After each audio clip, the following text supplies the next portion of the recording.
اعوذ باللہ من الشیطان الرجیم بسم اللہ الرحمن الرحیم رب اشرح لی صدری ویسر لی امری واحلل عقدۃ من لسانی یفقہوا قولی۔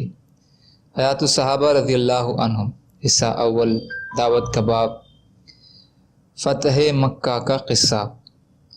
حضرت عباس رضی اللہ تعالیٰ عنہ نے کہا کہ محمد صلی اللہ علیہ وسلم کی تم پر چڑھائی میں بھی اللہ نے تمہارے لیے خیر مقدر فرما رکھی ہے، یوں تم سب اسلام میں داخل ہو جاؤ گے۔ واقدی کہتے ہیں کہ عبداللہ بن عامر رضی اللہ عنہ نے مجھ سے بیان کیا کہ ابو عمرو بن حماس نے فرمایا کہ بنو لیث اکیلے گزرے، ان کی تعداد 250 تھی، ان کا جھنڈا حضرت صعب بن جسامہ نے اٹھا رکھا تھا۔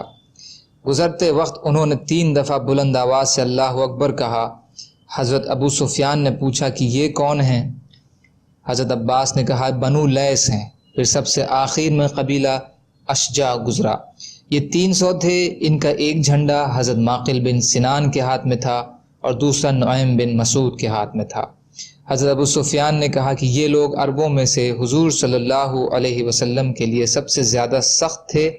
حضرت عباس نے کہا اللہ نے اپنے فضل سے اب تو اسلام ان کے دلوں میں داخل کر دیا ہے۔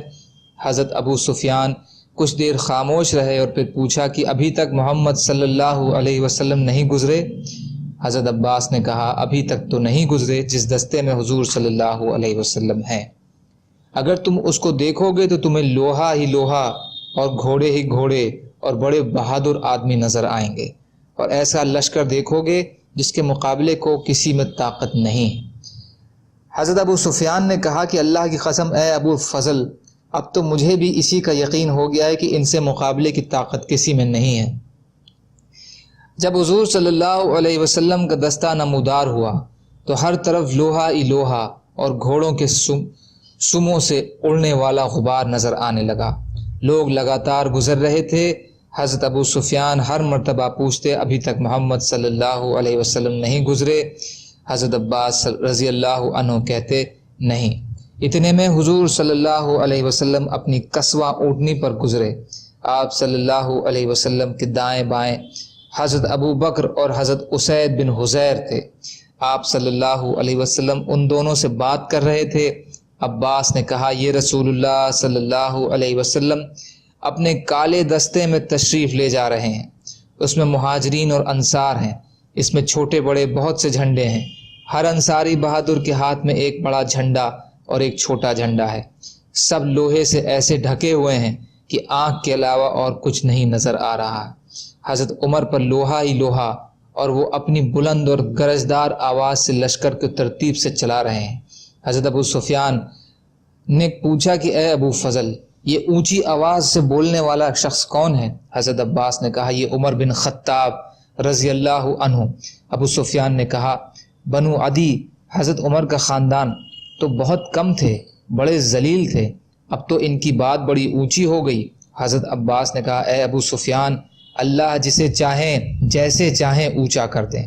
حضرت عمر ان لوگوں میں سے ہیں جن کو اسلام نے اونچا کیا ہے، اور راوی کہتے ہیں کہ اس دستے میں 2000 زرہیں تھیں۔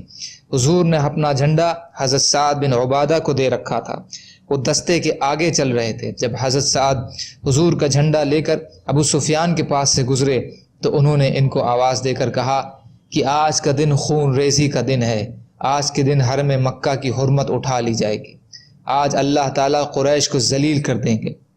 جب حضور اقدس صلی اللہ علیہ وسلم آگے بڑھے اور ابو سفیان کے سامنے پہنچ گئے تو انہوں نے حضور صلی اللہ علیہ وسلم کو پکار کر کہا یا رسول اللہ، کیا آپ صلی اللہ علیہ وسلم نے اپنی قوم کے قتل کرنے کا حکم دے دیا ہے؟ سعد اور ان کے ساتھی ہمارے پاس سے گزرتے ہوئے کہہ گئے ہیں کہ آج کا دن خون ریزی کا ہے، آج کے دن حرم مکہ کی حرمت اٹھا لی جائے گی، آج اللہ تعالیٰ قریش کو ذلیل کر دیں گے۔ میں آپ کو آپ کی قوم کے بارے میں اللہ کا واسطہ دیتا ہوں، آپ صلی اللہ علیہ وسلم تو لوگوں میں سب سے زیادہ نیک اور سب سے زیادہ جوڑ لینے والے ہیں۔ حضرت عبد الرحمن بن عوف اور حضرت عثمان بن عفان رضی اللہ عنہم نے کہا کہ یا رسول اللہ، ہمیں خطرہ ہے کہ کہیں سعد قریش پر حملہ نہ کر دیں۔ حضور صلی اللہ علیہ وسلم نے فرمایا اے ابو سفیان، آج تو رحم کرنے کا دن ہے، آج اللہ تعالیٰ قریش کو عزت دیں گے۔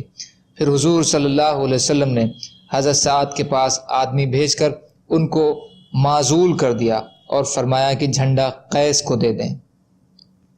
آپ صلی اللہ علیہ وسلم نے سوچا کہ جب جھنڈا سعد کے بیٹے قیس کو مل جائے گا تو گویا سعد کے ہاتھ سے جھنڈا نہیں نکلا، لیکن حضرت سعد نے فرمایا کہ جب تک حضور صلی اللہ علیہ وسلم کی طرف سے کوئی نشانی نہیں آئے گی وہ جھنڈا نہیں دیں گے۔ اس لیے حضور صلی اللہ علیہ وسلم نے ان کے پاس اپنی پگڑی بھیجی، جسے پہچان کر حضرت سعد نے جھنڈا اپنے بیٹے کو دے دیا۔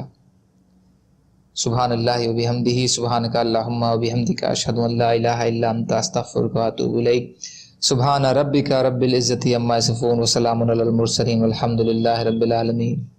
برحمتک یا ارحم الراحمین، لا الہ الا اللہ محمد رسول اللہ۔